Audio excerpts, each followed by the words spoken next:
Hey guys, welcome back once again to the channel. तो कैसे हो आप लोग?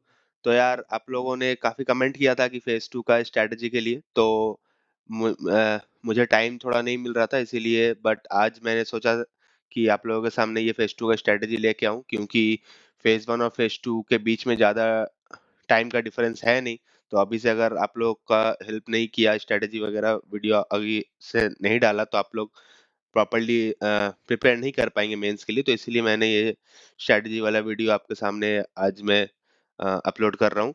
तो इसमें मैंने नाबार्ड का 3 मेंस दिया है।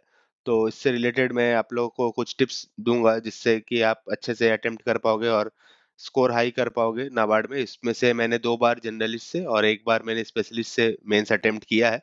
तो वही कुछ मेरे जो मैंने जो ये 3 मेंस देके कुछ कुछ सीखा है, और जो आप लोग के सामने ये प्रैक्टिकल टिप्स कुछ आप लोग को दूंगा, जिससे आप अपना मेंस अच्छे से अटेम्प्ट कर पाओगे। और बेसिकली मैं इसमें जनरलिस्ट के लिए ही कवर करूंगा, बट स्पेशलिस्ट के लिए भी मैं कुछ टिप्स दे दूंगा, एज मैंने एक बार फॉरेस्ट्री से अपीयर किया था स्पेशलिस्ट का। तो इसी को लेके वीडियो रहेगा फेज 2 का।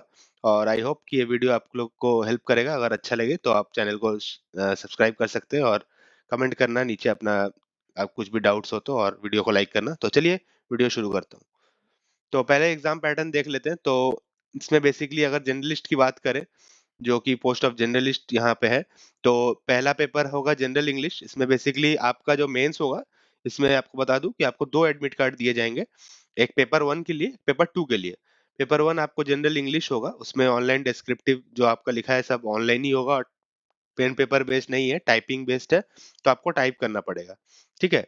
जनरल इंग्लिश में आपका 3 क्वेश्चन दिया गया है और मार्क्स 100 है, और आपको 1.5 घंटा इसके लिए समय मिलेगा। और जनरली इसमें जो आपका 3 क्वेश्चन है वो ए से प्रेसी और लेटर आता है, उसको आपको कीबोर्ड से टाइप करना पड़ेगा। ठीक है। वो जब आप पेपर 1 दोगे तो वो फर्स्ट एडमिट कार्ड लेके जाओगे, जो मॉर्निंग शिफ्ट के लिए होगा, और एक आफ्टरनून शिफ्ट होगा जिसमें आपका पेपर 2। पेपर 1 खत्म होगा, उसके बाद 1 घंटे का गैप मिलता है, उसके बाद फिर पेपर 2 होता है। उसमें आप ईएसआई वाला जो आपका पेपर 2 का जो एडमिट कार्ड है वो लेके जाओगे। तो जो पेपर 2 है उसमें आपका ऑब्जेक्टिव आएगा 30 क्वेश्चंस के, मार्क्स 50, और डिस्क्रिप्टिव होगा 50 मार्क्स का। और 6 क्वेश्चन आपको मिलेंगे, उसमें से 2 15 मार्कर और 2 10 मार्कर आपको अटेम्प्ट करने रहेंगे, टोटल 50 मार्क्स। वो भी आपको कीबोर्ड से ही टाइप करना पड़ेगा। ठीक है। तो ये जनरलिस्ट का एक एग्जाम पैटर्न जो आप लोगों को पता ही होगा, बट थोड़ा सा आप लोगों को डिस्कस कर दिया। और अगर बात करूँ स्पेशलिस्ट की, तो सब कुछ सेम है जनरल इंग्लिश, बट उनका ये होगा कि स्ट्रीम स्पेसिफिक पेपर आएगा। अब जैसे फॉरेस्ट्री से मैं था, जिस टाइम मैंने दिया था, तो उस टाइम ऑब्जेक्टिव क्वेश्चन सब फॉरेस्ट्री से रिलेटेड आएंगे, और डिस्क्रिप्टिव क्वेश्चंस भी आपके फॉरेस्ट्री से रिलेटेड ही आएंगे। और स्पेसिफिकली अगर आप अलग सब्जेक्ट से अपियर कर रहे हो, फॉर एग्जांपल सिविल इंजीनियरिंग से कर रहे हो, एग्रीकल्चर से कर रहे हो, हॉर्टिकल्चर से कर रहे हो, तो आप लोग को उस सब्जेक्ट की क्वेश्चन मिलेंगे। और एक स्पेशलिस्ट के लिए मैं एक टिप दे दूं कि आप लोग का, आपने जो भी सब्जेक्ट पढ़ा है उसमें से जो भी आपका सबसे इम्पोर्टेंट सब्जेक्ट्स होगा, जैसे मान लो अगर आप एग्रीकल्चर से कर रहे हो, तो आप एक्सपेक्ट करना कि एग्रोनॉमी से क्वेश्चन आएगा, सॉइल साइंस से क्वेश्चन आएगा, जो आपका इंपॉर्टेंट कोर सब्जेक्ट्स है।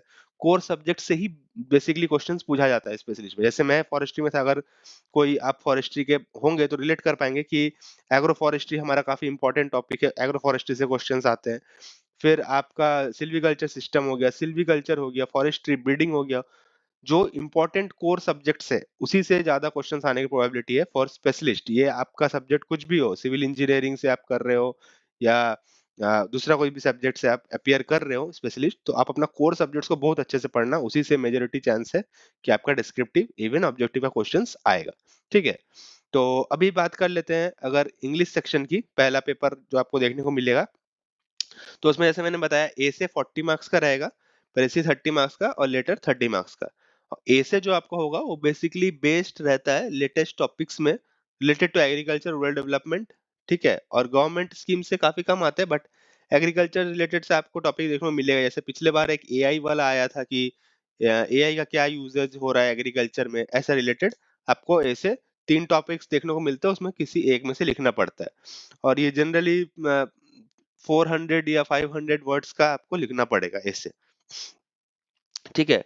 और प्रेसी की अगर बात करें, तो प्रेसी अगर आपको नहीं पता होगा, तो प्रेसी में आपको एक लंबा पैसेज दिया जाएगा, उसको आपको छोटा करके लिखना पड़ेगा। ठीक है। और उसको आपको सेम वर्ड नहीं यूज करना है, जो भी वहां पे पैसेज वाला चीज लिखा हुआ है वो सेम वर्ड नहीं यूज करना है। अगर वहां पे गुड लिखा है तो आपको गुड्स नहीं लिखना है यहाँ पे, आपको फैबुलस लिखना है, मार्वेलस लिखना है, कुछ अलग वर्ड यूज़ करके आपको प्रेसी लिखना है, उसको शॉर्ट करके लिखना है। मान लो पैसेज आपको दिया रहेगा 300 वर्ड्स का, 350, 40, 400 वर्ड्स का, तो उसको आपको प्रिसाइज़ करके 130 टू 150 वर्ड्स में लिखना है, इसीलिए उसका नाम है प्रेसी, ठीक है? और एक टाइटल देना मस्ट है। टाइटल प्रिसाइजली आप कैपिटल में देना, पूरा बोल्ड में टाइटल लिखना। टाइटल नहीं दोगे तो वहाँ पे मार्क्स डिडक्ट होता है, ठीक है? टाइटल देना इंपॉर्टेंट है प्रेसी में। बहुत लोग मिस कर जाते हैं टाइटल देना प्रेसी में, ठीक है?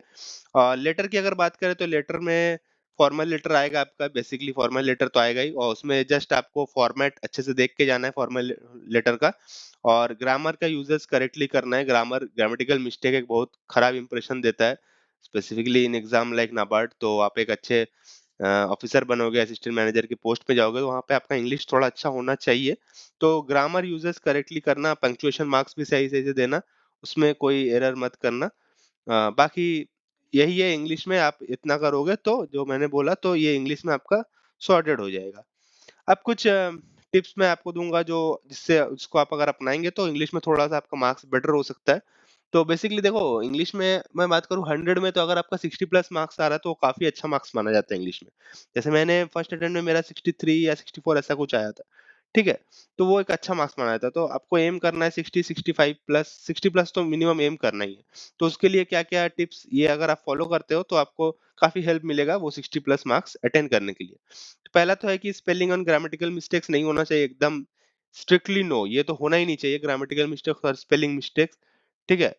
और आपको हमेशा प्रूफ रीडिंग करना है। प्रूफ रीडिंग मतलब क्या होता है कि आपने ऐसे लिख टाइप कर लिया, फिर उसको एक बार पढ़ना है, दो बार पढ़ना है कि कहीं आपने कुछ गलत तो नहीं लिख दिया, स्पेलिंग मिस्टेक तो नहीं हो गया, क्योंकि वहां पे आपको एमएस वर्ड की तरह रेड हाईलाइट होकर नहीं आएगा, आपको खुद से वो एरर को पकड़ना पड़ेगा कि क्या मैंने एरर किया, पंक्चुएशन मिस्टेक है, स्पेलिंग मिस्टेक है, स्पेस नहीं दिया है प्रॉपर, तो वो सब आपको चेक करना पड़ेगा। एक बार लिख के प्रॉपर्ली आपको एक से दो बार प्रूफ रीड करना पड़ेगा, तब आपको वो सब मिस्टेक्स हाईलाइट होगी, अदरवाइज वो मिस्टेक्स नहीं मिलेगी और वो ऐसे ही सबमिट हो जाएगा एरर के साथ। फिर थर्ड पॉइंट जो है कि आपको टाइपिंग स्पीड अभी से प्रैक्टिस करना होगा। अगर आप टाइपिंग एकदम नहीं करते हैं तो अभी से स्टार्ट कर दो। उसके लिए एक सॉफ्टवेयर आता है टाइपिंग मास्टर, वो आप इंस्टॉल कर सकते हो, उसमें आपको टाइपिंग स्पीड बढ़ जाएगी। और प्रिसाइजली आपको 34 वर्ड्स पर मिनट का टाइपिंग स्पीड चाहिए, क्योंकि बहुत सारे वर्ड्स टाइप करने हैं आपको। मिनिमम से नहीं तो 3,500-4,000 वर्ड आपको टाइप करने हैं इस पूरे एग्जाम में। तो उसके लिए आपका हाथ का जो मूवमेंट है वो अच्छा होना चाहिए, हाथ में दर्द नहीं होना चाहिए जब आप टाइप कर रहे हो। तो वो जब आप प्रैक्टिस करोगे प्रॉपर तभी वो आएगा, अदरवाइज आप एक दिन में डायरेक्ट एग्जाम में लिखोगे तो टाइप नहीं हो पाएगा, वर्ड लिमिट्स मीट ही नहीं कर पाओगे, और आपका सब पूरा एग्जाम खराब हो जाएगा। इतना मेहनत से फेज 1 निकालने के बाद भी फेज 2 खराब हो जाएगा, ठीक है? तो टाइपिंग आप अभी से स्टार्ट कर दो, अगर आपका टाइपिंग का प्रैक्टिस नहीं है, और ट्राई करो 35 34 वर्ड्स पर मिनट के ऊपर टाइपिंग स्पीड लाने का, ठीक है? और वर्ड लिमिट्स बहुत की है, वर्ड लिमिट्स आपको एकदम मीट करना ही है।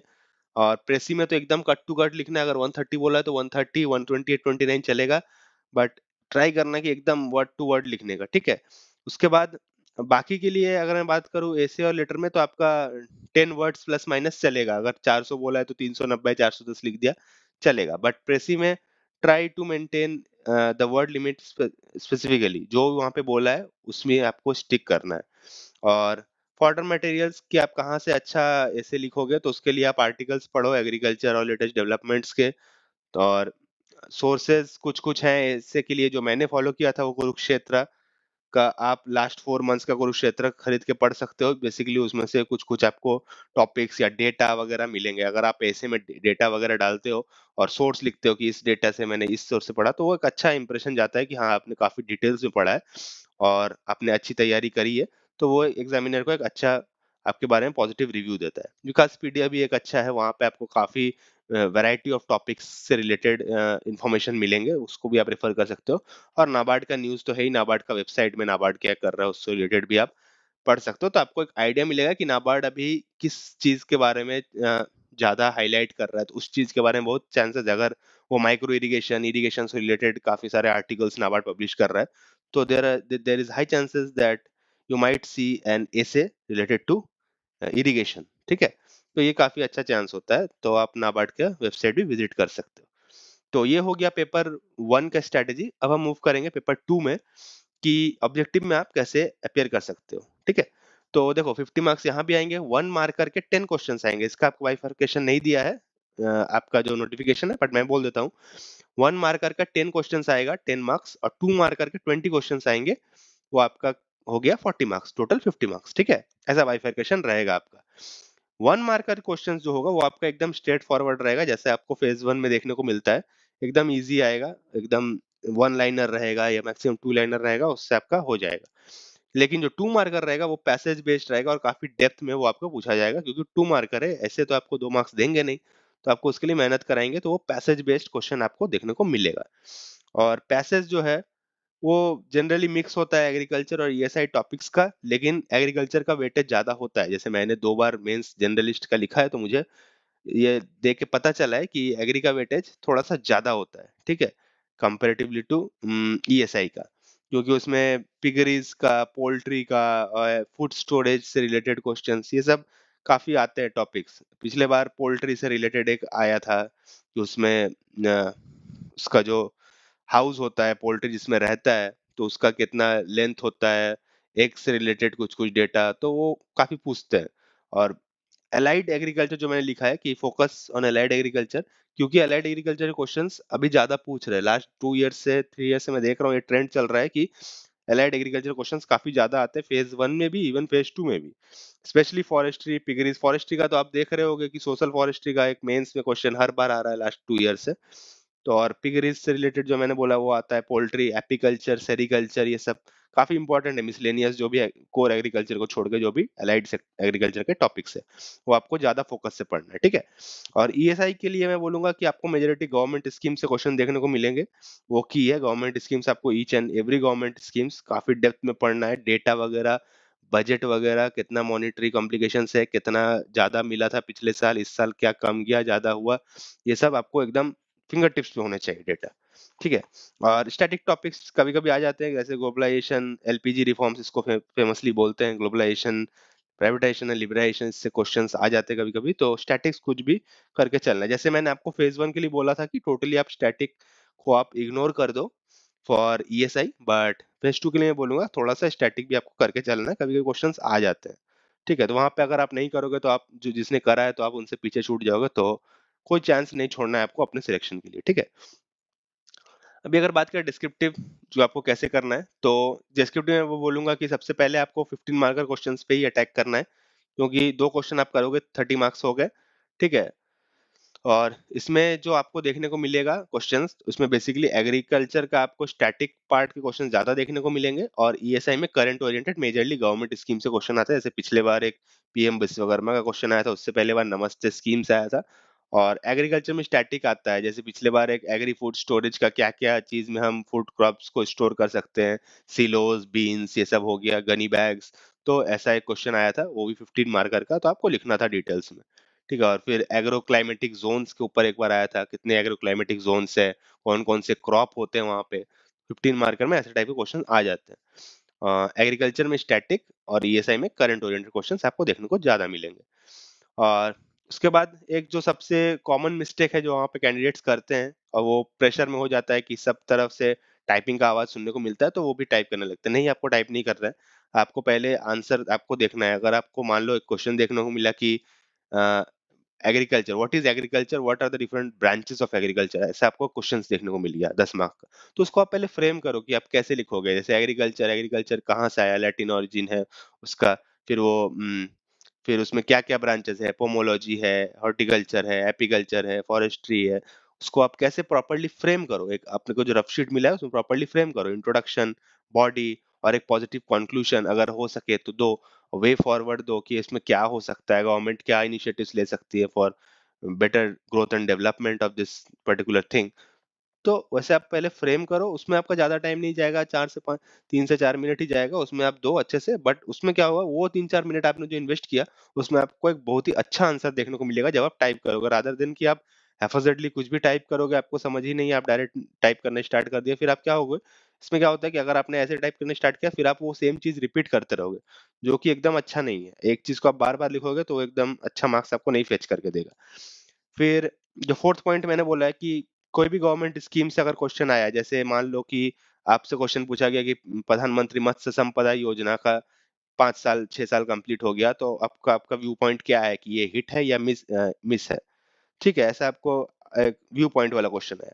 तो उसमें आपको क्रिटिसाइज़ नहीं करना। हाँ, आप कंस्ट्रक्टिव क्रिटिसिज़्म कर सकते हो कि बोल सकते हो कि हाँ, ये बेटर हो सकता था, बट आपको ये नहीं करना है कि नहीं, एकदम फालतू था, ये स्कीम का कोई ज़रूरत नहीं था, बकवास स्कीम है। तो ऐसा आपको नहीं करना है, कोई भी गवर्नमेंट स्कीम को क्रिटिसाइज़ नहीं करना है। अल्टीमेटली आप एक गवर्नमेंट जॉब के लिए जा रहे हो, और आप गवर्नमेंट को ही अगर आप क्रिटिसाइज़ करोगे, डिमोट करोगे, तो ये अच्छा वहाँ पे नहीं है। आपको नहीं पता है कि वो एआई चेक कर रहा है या कोई ह्यूमन चेक कर रहा है, तो किसी को खराब लग गया, तो आपको नहीं ये करना है। आपको एकदम पॉजिटिव वे में हस आंसर लिखना है, पॉजिटिव क्रिटिसिज्म करना है, पॉजिटिव कंक्लूजन देना है, और गवर्नमेंट स्कीम्स को अच्छा ही बोलना है मेजरली, ठीक है? फिर जो है कि वर्ड लिमिट्स आपको मीट करना है, क्योंकि वर्ड लिमिट्स अगर आप मीट नहीं करोगे तो मेजॉरिटी चांस है कि आपका वहाँ पे 4-5 मार्क्स ऐसे ही कम जाएगा। 15 मार्क्स का क्वेश्चन है, तो आप 11-12 मार्क्स से ज़्यादा तो में आप compete नहीं कर रहे हो। 11-12 मार्क्स ही है, 3-4 मार्क्स को पहले ही काट लेते हैं।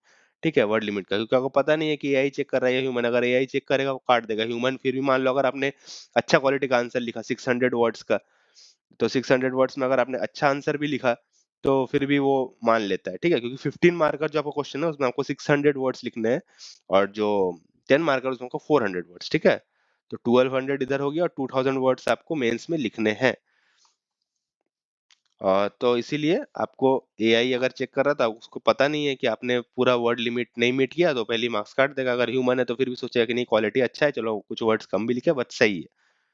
ठीक है, तो वर्ड लिमिट्स मीट करने का ट्राई करना है, और वो जो मैंने बोला सेम थिंग नहीं करना है। अभी आपने लिख दिया एक चीज, उसी को आपको फिर लिख रहे हो, तो वो एक अच्छा आंसर नहीं शोकेस करता है, और ये लगता है कि आप खाली वर्ड लिमिट को मीट करने के लिए अपने आंसर को स्ट्रेच कर रहे हो, तो वो एक अच्छा मार्क्स आपको नहीं फेच करके देगा। ठीक है, तो गाइस ये जो मैं अभी समराइज करूंगा जो आपको बताया, तो पहला तो पॉइंट ये है कि अभी आप टाइपिंग स्पीड पे फोकस करो अगर आपको टाइपिंग नहीं आता है, और preferably try to practice on Notepad, क्योंकि एमएस वर्ड में क्या होता है कि वो आपका हाईलाइट कर देता है या ऑटो करेक्ट कर देता है, तो उसमें आपको अपना एरर पता नहीं आएगा, बट नोटपैड में वो एकदम रॉ फॉर्म में आता है। तो नोटपैड में आपको टाइप करना है, और वो फिजिकल कीबोर्ड जो यूएसबी वाला अलग से लगता है, अगर आपके पास लैपटॉप है अलग से कीबोर्ड लगा के प्रैक्टिस करो, और अगर आपके पास डेस्कटॉप है तब तो सही है, आपको वो कीबोर्ड में ही प्रैक्टिस करना है, क्योंकि लैपटॉप का कीबोर्ड सॉफ्ट होता है, और लैपटॉप आपको वहाँ पे नहीं मिलेगा, आपको वहाँ पे हार्ड कीबोर्ड मिलेगा जो कि प्रेस ही नहीं होगा, बहुत फोर्स से आपको टाइप करना पड़ेगा, तो उसका प्रैक्टिस आपको अभी से करना है, ठीक है? और एग्रीकल्चर क्वेश्चंस जो होगा वो मेनली आपका स्टैटिक टॉपिक्स और अलाइड सेक्टर से बेस होगा, जो मैंने पहले बताया, ये एक बहुत इंपॉर्टेंट पॉइंट है। तो आप ट्राई करना स्टैटिक टॉपिक्स और अलाइड सेक्टर्स बेसिकली अच्छे से इम्प्रूव करने का।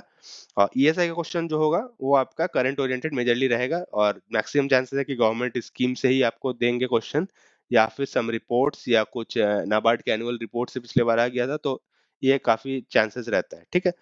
और ओवर अटेम्प्ट नहीं करना है, स्पेशली 2 मार्कर क्वेश्चन आप ओवर अटेम्प्ट करोगे, आपको पॉइंट माइनस 5 का माइनस भी देके जाएगा, ठीक है? 1/4 डिडक्ट भी होगा, तो नहीं करना है। जो उसमें आप श्योर हो वो भी करना है। थोड़ा-सा रिस्क तो लेना ही है, थोड़ा-सा रिस्क आप ले सकते हो, 50-50 हो तो रिस्क ले लो, बट आपको कुछ भी आइडिया नहीं है, आप ओवर अटेम्प्ट कर रहे हो, तो वो मत करना। उससे आपका नेगेटिव इम्पैक्ट पड़ेगा, मार्क्स कम हो जाएँगे, तो नहीं करना है वैसे, ठीक है? और डिस्क्रिप्टिव मॉक्स पे आपको फोकस करना है, फेज वन जैसे ही खत्म होता है, और अभी के लिए आप ट्राई कर सकते हो कि अपना जो फॉर्डर मटेरियल्स है, अपने एग्री का आंसर आप कैसे लिखोगे अगर इस टॉपिक पे क्वेश्चन आया, तो कुछ कुछ अपना नोट्स पर्सनल बना के रख सकते हो, या आप लैपटॉप पे अगर पढ़ते हो तो वन नोट बना के रख सकते हो, या ऑफलाइन करते हो तो आप पेन एंड पेपर में भी अपना नोट्स बना कर रख सकते हो। तो ये अभी के लिए आप ये चीज कर सकते हो, ताकि आपको फेज टू में दिक्कत ना हो, आपके पास बना बनाया आंसर्स हो पहले से, ठीक है? आप खाली रिवाइज करोगे। तो यही था मेरा वीडियो आप लोग के लिए। होपफुली आपको ये हेल्प किया होगा फेज टू में थोड़ा सा अंडरस्टैंडिंग में, और कैसे आप अपने फेज टू को बिल्ड कर सकते हो, कैसे प्रिपेयर कर सकते हो इसके लिए। तो अगर आप मेरे चैनल में नए हो तो चैनल को सब्सक्राइब करना, अगर कुछ भी आपको हेल्पफुल लगा हो इस वीडियो में, और कुछ भी डाउट हो तो नीचे कमेंट करना, मैं सबके कमेंट्स के रिप्लाई करता हूँ। और वीडियो को लाइक करना अगर अच्छा लगा हो, और कोई भी अगर आपका फ्रेंड नाबार्ड के लिए प्रिपेयर कर रहा है तो इसे शेयर कर देना, ताकि उनको भी हेल्प मिल पाए। और आप नीचे कमेंट करना कि कौन से टॉपिक में अभी आप और वीडियो देखना चाहते हो, तो फिर मैं उस टॉपिक में रिलेटेड भी वीडियो बना दूंगा, और जिससे आपको हेल्प मिल पाए, ठीक है? तो ठीक है, मिलता हूँ नेक्स्ट वीडियो में, तब तक के लिए bye bye, take care and all the very best for your upcoming examinations.